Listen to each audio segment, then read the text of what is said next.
A dedicated public health advocate, social reformer, and writer, she changed the course of modern medicine, founding hospitals and colleges for women, pioneering in infection control, and breaking prejudicial barriers against women in medicine both in the United States and Britain.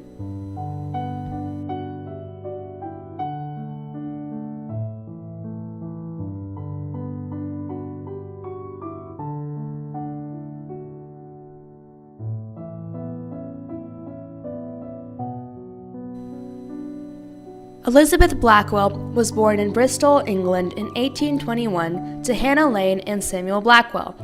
The Blackwell family moved to America when Elizabeth was 11 years old for financial reasons. Elizabeth's father was a social reformer who saw to it that his sons, as well as his daughters, were well educated and developed their talents. Elizabeth was initially repelled by the idea of studying medicine. She said she, quote, hated everything connected with the body and could not bear the sight of a medical book.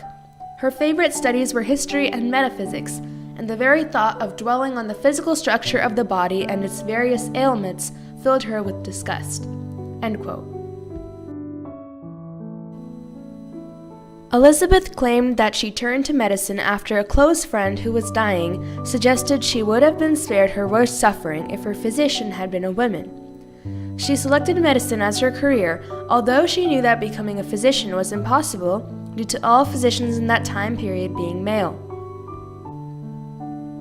In order to raise the money necessary for medical school, Elizabeth worked as a teacher in North and South Carolina between 1845 and 1847. Afterwards, she moved to Philadelphia, then considered the best place for medicine in America, and applied for admission to the medical colleges there.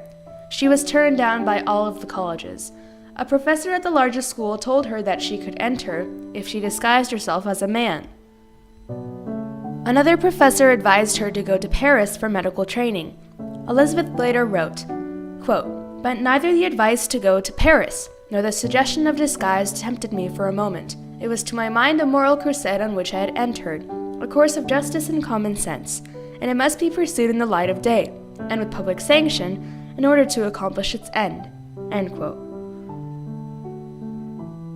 The only school that accepted Elizabeth as a student was Geneva Medical College in Western New York.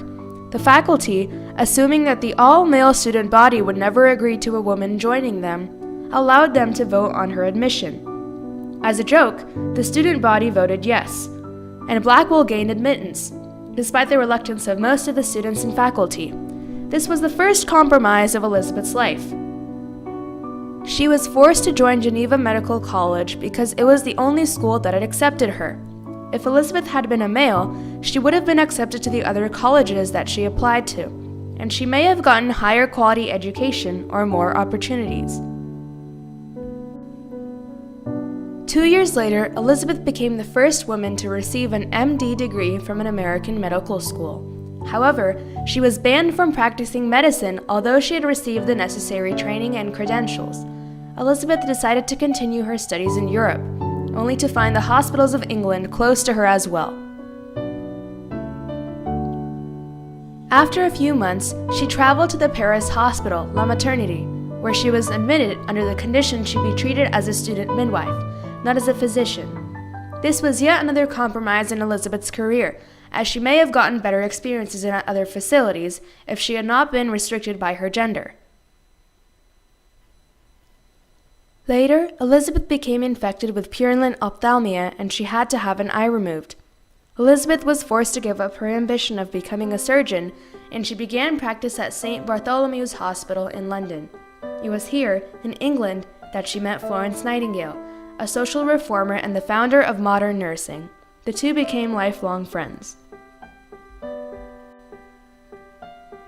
In 1851, she returned to New York City, where she applied for several positions as a physician, but was once again rejected. Elizabeth then established a private practice in a rented room, where her sister Emily, who had also pursued a medical career, soon joined her. Together with Dr. Marie Zakrzewska, a trained midwife from Berlin, they opened the New York Infirmary for Women and Children and the New York College for Women, operated by and for women in 1857. The New York Infirmary for Women and Children was founded due to Elizabeth having to compromise where she worked.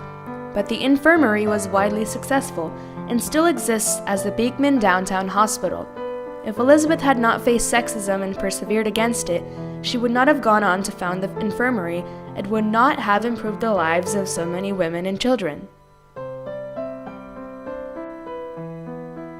Later, Elizabeth returned permanently to London, where in 1875 she became a professor of gynecology at the London School of Medicine for Women. She also helped found the National Health Society and published several books, including an autobiography, pioneer work in opening the medical profession to women. And when the Civil War began, she helped organize the Women's Central Association of Relief and train nurses for service in the war. As the first woman in America to receive a medical degree, Elizabeth Blackwell championed the participation of women in the medical profession and ultimately opened her own medical college for women.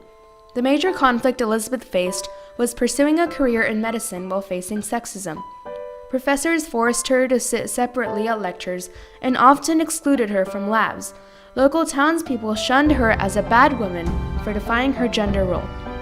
However, Elizabeth graduated at the top of her class and went on to become very successful.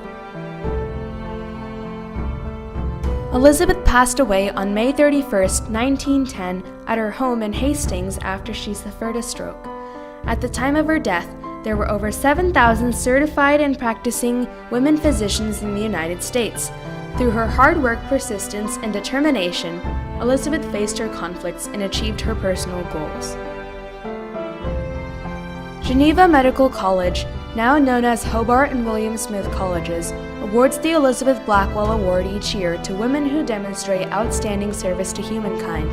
In 2013, the University of Bristol in Bristol, England, Elizabeth's birthplace, named their Institute for Health Research after her. We're here today to open the Elizabeth Blackwell Institute, welcome the family over from America, the descendants of Elizabeth Blackwell, because we're naming the Institute after a real pioneer in public health in the 18th century. Elizabeth also became the first woman on the United Kingdom's medical register.